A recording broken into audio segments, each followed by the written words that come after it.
What's up, everyone? Zoe Nightingale here. I want to welcome you to my next episode. We have an in-depth discussion with the founder and principal of the Uncommon School in Camden, New Jersey. She is a wonder and a lightning rod of truth, and she and I are going to try to figure out what schools are doing in these incredibly difficult times. I wouldn't wish being an educator right now on anyone, or even being a parent, really. I don't think I've ever been more grateful to be barren. It's so good. No offense, parents out there, but fuck, life must be difficult. These problems are massive. The need for technology, the need to access internet, the need to have access to space and time for parents to govern this new way of remote learning. The obstacles are huge, and the people that are trying to tackle them are brilliant warriors for the future of America's children. Also, I want to give a little shout out to my sponsor, Promescent. Go to their website at www.promescent.com, and you can check out all of their lotions and potions and creams. Oh my, and they've got all different kinds of things that can increase your sexual tenacity and your sexual lubrication, to put it mildly. Without further ado, Miss Natalie Cooper, who inspires me every day.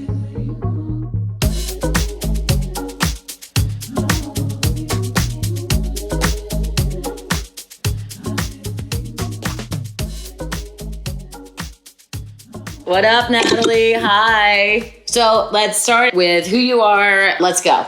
Natalie Cooper, founding principal of Uncommon Schools Camden Prep in Camden, New Jersey. I am your cousin-in-law. I married your cousin, but maybe we're soul sisters. I don't know. It's true. Totally, I'll give you that. I do adore you, so. You are what, 33? I'm 33. You are from Philadelphia, Pennsylvania.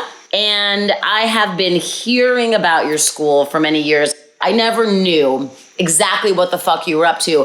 I would always hear Natalie is starting a school and she's doing all this amazing work with inner city kids, and she's really doing amazing academic preparation for kids with not a lot of resources and really helping them succeed. And I'd be like, oh yeah, okay. I didn't get it until I went to visit you and got to see firsthand the unbelievable work that you have done, and the, to put it lightly, Sisyphusian task you have taken upon yourself of conquering poverty, inequity, racism, injustice, the judicial system, lack of resources, lack of governmental oversight, provisions, care, taking on drugs, violence, special needs, autism. Bring it all together, wrap it in a bow, and that's your day-to-day life. And somehow you make it look good. And when I visited you, it was a really mind-expanding moment, because watching you with the closeness of you and your students, how they comported themselves was insane. They were like the most well-behaved,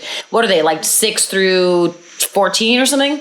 4 through 15. Right. So there was a real feeling of safety and inclusivity and kindness and respect. And there was just a great vibe. And so it was just incredibly inspiring to me. And this was years ago. And ever since then, you have continued to crush it, continue to be on the forefront of children's education. And how do you change the future of kids who are born into a system that's trying to incarcerate and leave them behind? You created this incredible environment for kids to succeed. I want you to walk me through the school a bit. Camden Prep is located in Camden, New Jersey.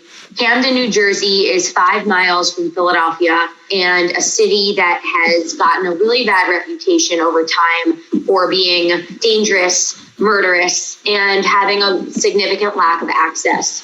To give you a context of some of the statistics, there are about 77,000 people who live in the city of Camden, about 15,000 students, grades K through 12. Of those 15,000 students, 98% of them qualify for free and reduced price lunch, meaning that their family lives below the poverty line. Of the 77,000 people that live in Camden, New Jersey, about 9% of them have a bachelor's degree or higher. And so a few years ago, the state of New Jersey passed some legislation called the Urban Hope Act. And the Urban Hope Act essentially gave money to incentivize charter management organizations to go into some of the state's lowest performing cities and to open up great schools. And so Uncommon Schools saw this opportunity, and one of our beliefs is that we go where we're needed. And there was a significant need in Camden. While there were a few good schools, just overall at the time when we came in, 23 out of 26 schools were failing. So the lowest possible ranking in the entire state. We decided to open our doors of Camden Prep because we believe that a great school is one of the many solutions to end poverty. It's not the only solution, but it's one of many solutions that will end the systemic inequities that we see in this country and in particular in the city. When opening Camden Prep, we've gone from 65 kindergartners in a church in the south central part of Camden to now serving almost 800 kids in grades K through 9. And we will eventually serve kids in grades K through 12, being a full experience of kindergarten through college. Our kids come from the most incredible families that are just truly plagued with cyclical disparity in terms of what I keep saying access because it's all about access. It's not that our kids and families can't achieve or don't want to. It's that simply they just haven't been given the opportunity to. And so what I've seen in my time as a principal is everything from kids who are in 2-parent homes, single family homes, homeless shelters, abusive homes. It's like any other community across the country. But the thing is that there are so many barriers that inhibit our kids from achieving success that our school has played such a pivotal role in changing that. And we've seen a lot of success within our first 2 years of being open. We became the highest performing school in the city. What is different about the way you guys educate? I remember the drills. People are surprised when they come in our schools for 2 reasons, the reasons that you said. And here's how we characterize it. We believe in a school environment that balances joy and rigor. And for us, the joy means happiness, fun, chants, cheers, love, like you saw, hugs, games, high fives, all of that. And a rigorous curriculum where kids at a young age are accessing rigorous content. My school's motto is work hard, change history. And also one school, one vision. Together we are on a mission. And we're on a mission to close the opportunity gap for kids. But we are also here because we work hard and we want to change history. We know that, talking about Black Lives Matter, it's a perfect segue that history is plagued with inequality. It's plagued with racism. And when we think about what does it mean to change history, for me, that means that we are going to change what has happened in the past to give kids opportunities in the future. And so it's really meaningful to be part of this work. Every day I'm humbled and honored to do it. But I think now is a time when it's both the most challenging and also the most exciting in some ways. We want to make sure kids feel proud and inspired. Unfortunately, based on what's going on in this country, it's a scary time to exist. So trying to create environments that are both joyful, rigorous, safe, and then also where kids feel that they are and will forever be important is the work that we do every day. So 20% of our students are classified as having special needs, and we believe that there are more who will qualify within the next year.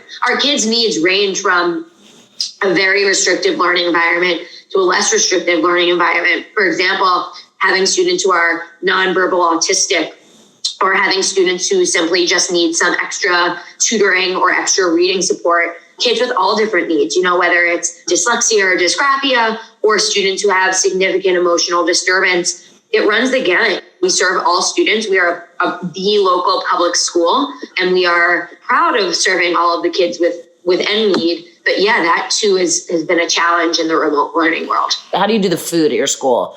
So every single day at our school during normal circumstances, we provide breakfast, lunch, and snack for every single kid free of cost. That's something that's unique to Camden. During remote time, we do meal distribution at least 4 days a week. We've had a different number of kids show up each day, but kids are coming and getting boxed breakfast and lunch and sometimes a snack every day.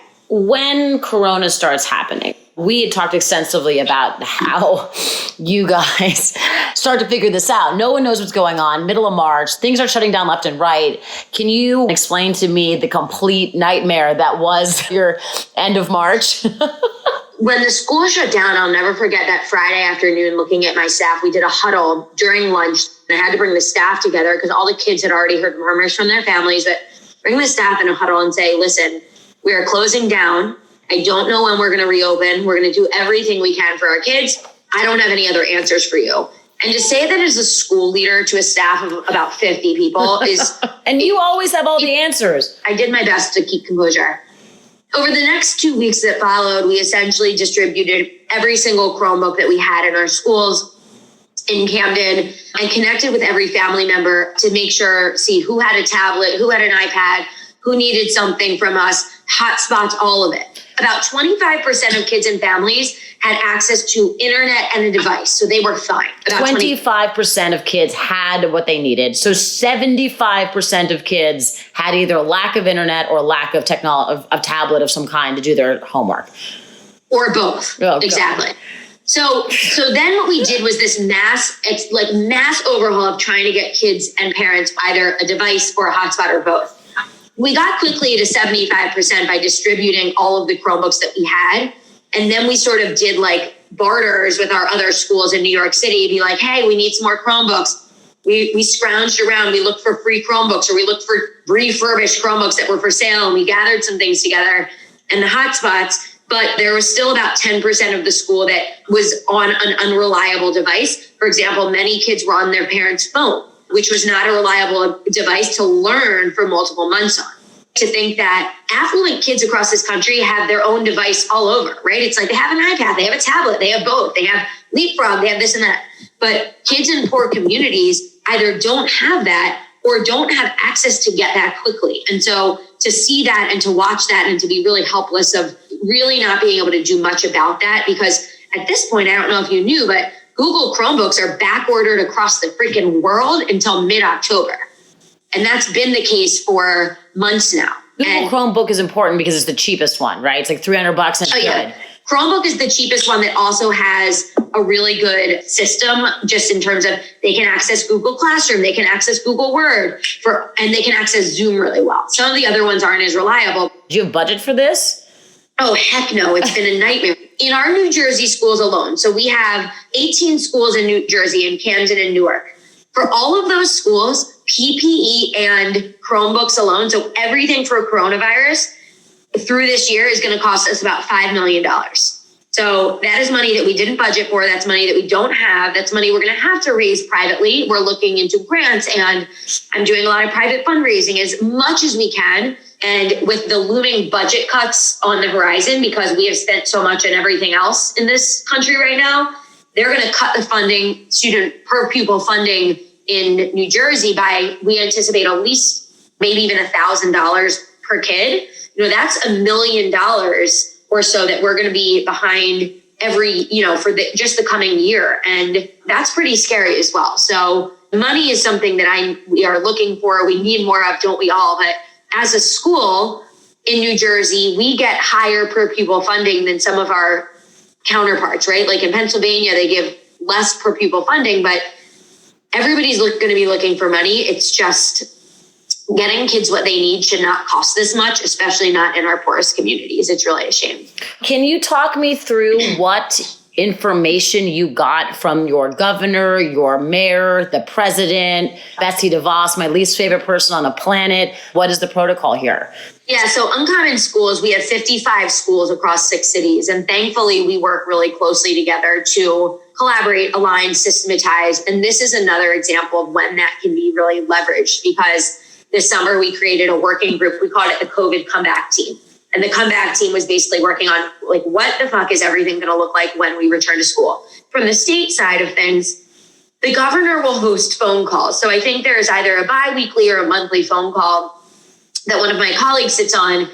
And on those calls, they'll basically give updates on where the state is. So like reopening plans and reopening dates, and some advisory or like looking ahead. So for example, we're going to reopen the state to phase 2 or 3 on this date, and here's what that will mean. And then a lot of the governors are trying to give districts and schools more decision-making power in terms of how and when we're going to reopen, pending a safety approval plan.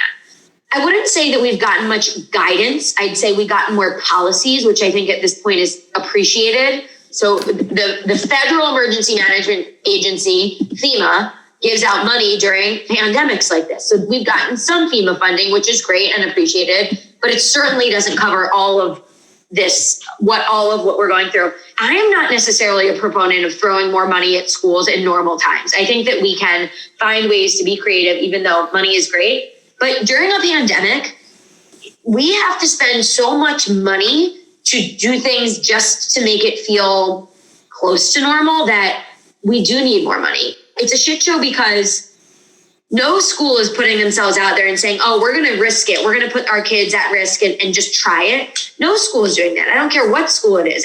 Good, bad, high performing, low performing. Every school is asking, how can we get back to school safely and do it in a way where we mitigate risk here?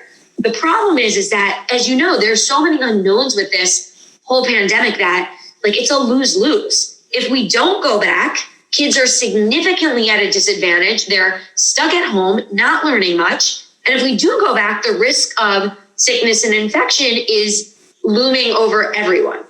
That's another kind of good pivot that when are we going back? Our return date has been pushed back a few times. We are currently slated to go back on October 5th in a hybrid model, which would mean that our kids are at school on rotating days. So we would split every class of 30 into 15. Half the class would go on Monday, Wednesday, and half the class would go on Tuesday, Thursday. And everybody stays home on Friday.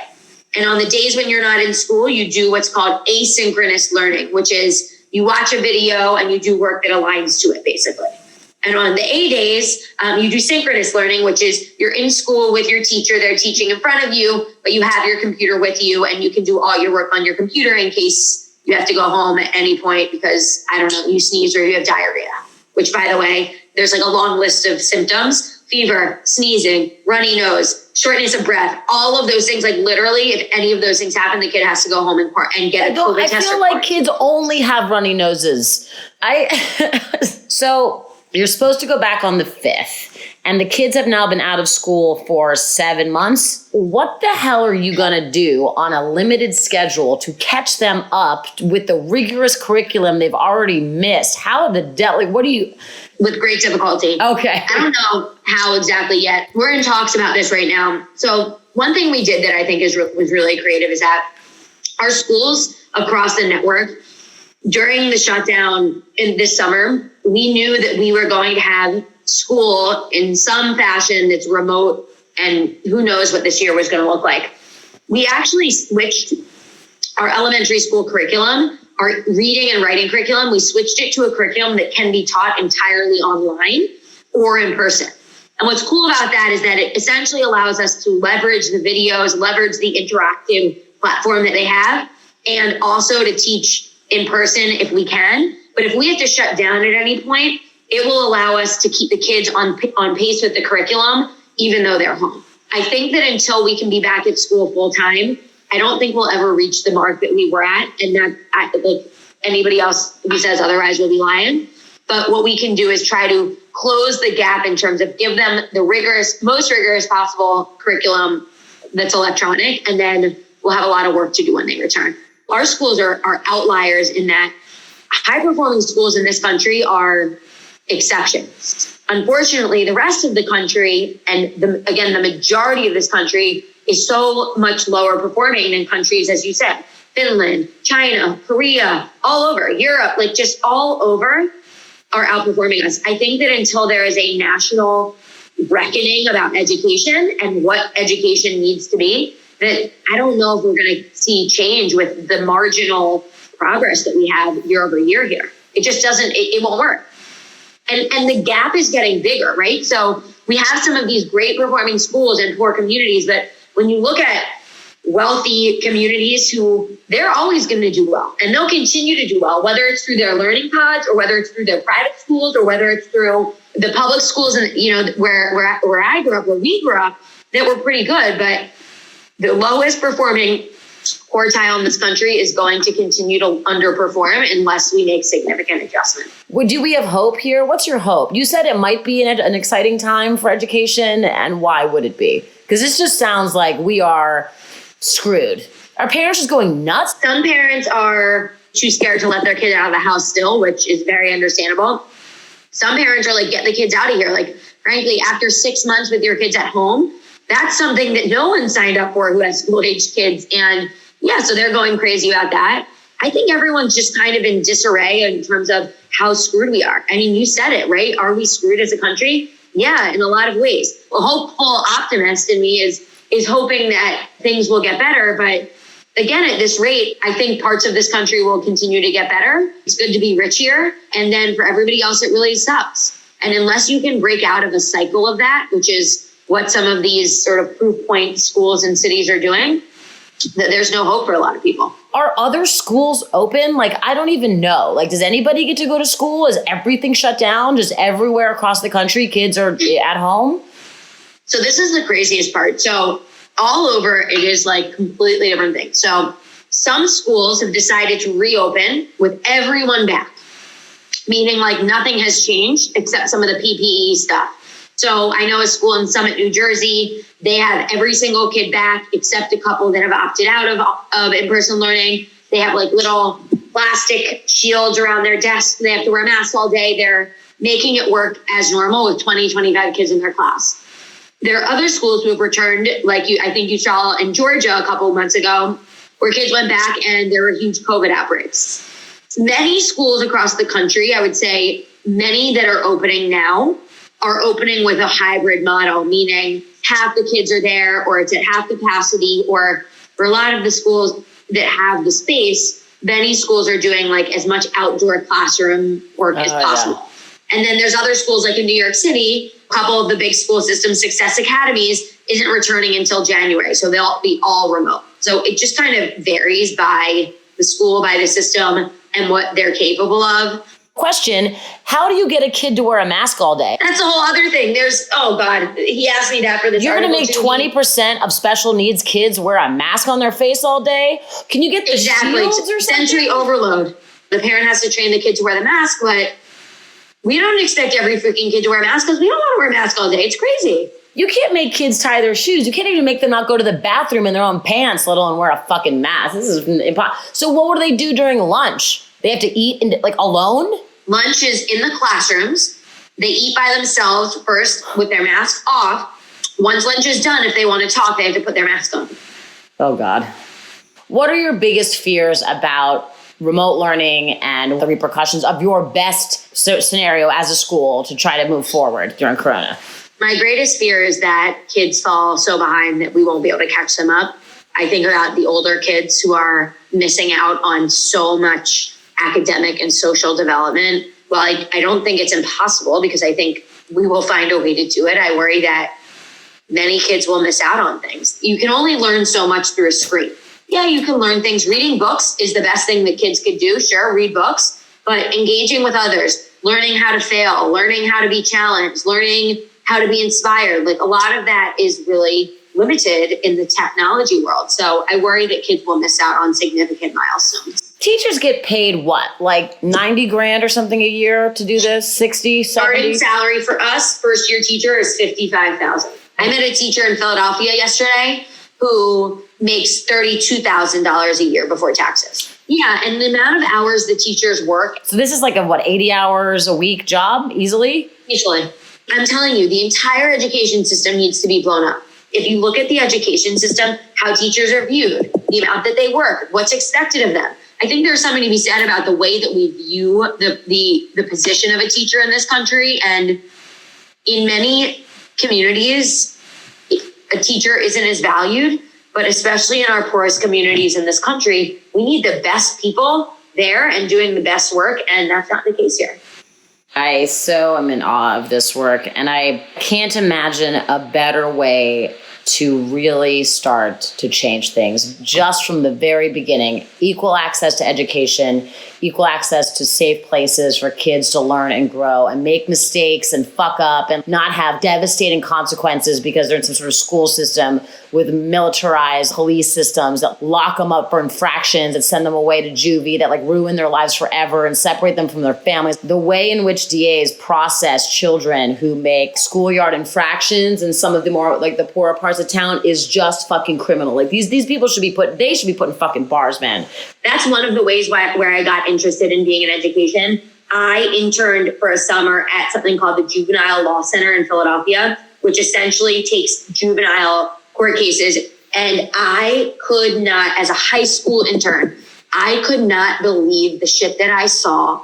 Kids locked up in prison for ridiculous shit. Yeah, like stealing a water bottle, stealing a backpack. You steal a Skittles, you steal on M&Ms, and you're in fucking jail in shackles, I wonder if how many people who send their kids to private school understand the inequities that are happening Absolutely. For the other side of the spectrum. I mean, maybe they do now. I feel like this is like a massive wake-up time for a lot of people. And a lot of people are still burying their heads in the sand and refusing to see anything besides their own asshole, like always. Okay, if people want to help, how do they do it? Please, we need your help, please. I would love to talk to anyone and everyone about how they can get involved. If they want to help most efficiently, we take donations. I would love to connect with them. Email me, ncooper at camden-prep.org, or they can go on our website and donate. What are we looking for here? Millions?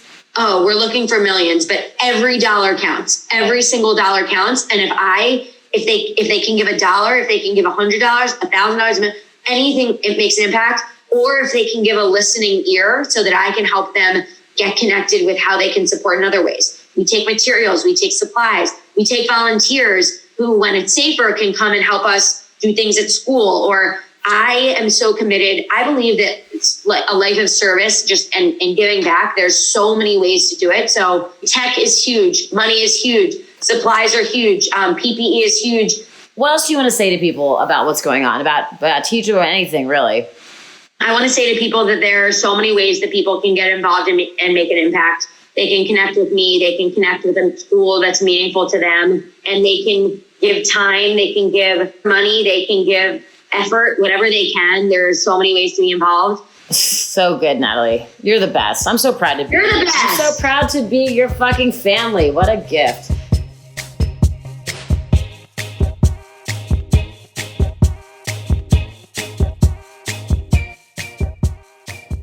I want to give a huge thank you to Natalie, my one and only cousin-in-law, for her tireless effort to try to bring quality, equal education to children everywhere. Every dollar helps. Every volunteer helps. They need as many hands on deck as possible to help overcome the next couple months, hopefully not years. You can find their website at www.camdenprep.uncommonschools.org. You can reach out to her directly. She has an open heart and open ears for anybody who thinks that their two little hands can help put a little bit of water on the giant flames of fucked our education system is right now. Don't forget that the election is coming up. You have to register. You have to get your friends to register. You have to have a plan. If you're not going to have access to a polling station, figure out your route to get your absentee ballot in on time. We are running out of time to register people. We are like 30 days away from the election, and it's never been more important to continue to be strong, to continue to rally around the cause that you believe in, to continue to get up off your ass, to turn off Netflix. It is not the time to chill. The time is now. I know that I'm doing everything in my power that I can to help gather resources, help gather hands, help gather eyeballs on matters that I think are really important. And no matter what you want to vote for this election season, just make sure that you vote. As for me, I'm still in Los Angeles. I will be returning back to New York very shortly. My old business, Zero Space, is slightly opening up their doors to film a once-in-a-lifetime concert. I'll be sending a link out to how you can check that out shortly. It'll be on my website and on the episode page. I also want to give a huge shout out to Promescent. They are an amazing company that has all different kinds of products that can help you, if you're a man, last a little bit longer in bed. And if you're a woman, get a little bit wetter in bed. They have many different kinds of things. They've got condoms, they've got lubes, they've got supplements. If you put my name, Zoe15, to the little checkout discount box, you can get 15% off your order today. So thank you so much and have a wonderful night, guys.